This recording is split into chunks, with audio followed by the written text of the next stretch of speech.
Cocoa Pops. What's wrong with Weetabix? They're a bit vanilla, aren't they? Not if you get the chocolate one. Chocolate Still chips. I like Weetabix because they fill me up. It sort of looks like a bubble. What, where am I?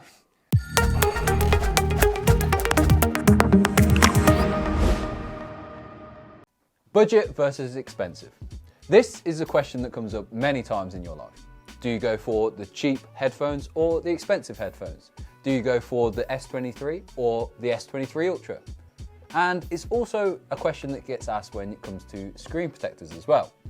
Do you go for the gold standard Whitestone Dome screen protector with its UV installation method as well? Or do you go for the budget Elixir option? Well, that's what we're going to test today. So let's start off with the installation methods. For the budget one, it is just that, it's budget. There's no installation frame to make sure you get the perfect installation every time. There's only one in the box, and the cleaning process is fairly straightforward in terms of a wet wipe, dry it with a microfiber cloth, use a dust sticker to dab off any last bits of dust, then just line it up. What I will say is for this screen protector, because it is uniform and there's no cutouts really for the camera and things like that, it was pretty straightforward to install. So I wouldn't say this is one where you need an installation frame. Now compare the budget one to the Whitestone Dome expensive one, and there's a little bit of a difference. For a start, you have this huge installation frame.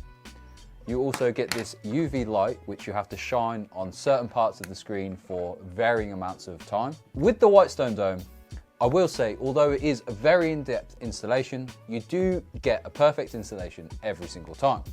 Now, once they're both installed, what are the differences? Well, to be quite honest, there's not a huge amount here. If anything, the Whitestone Dome actually protects less of the phone screen than the Elixir one. This is because it has a cutout for the camera. Now, if you're someone who needs peace of mind of your front camera being completely protected, then the budget option here is probably the way to go. There's not actually a huge difference in the screen protector in terms of protection. You'd be surprised to know that both of them are pretty scratch resistant. Now, I've been using Elixir screen protectors on my iPhone 14 Pro for a few months now, and even before that I was using them on my iPhone 12 mini. So there's no perceivable difference between this one and a Whitestone Dome one. However, I will say it completely depends on what phone you have.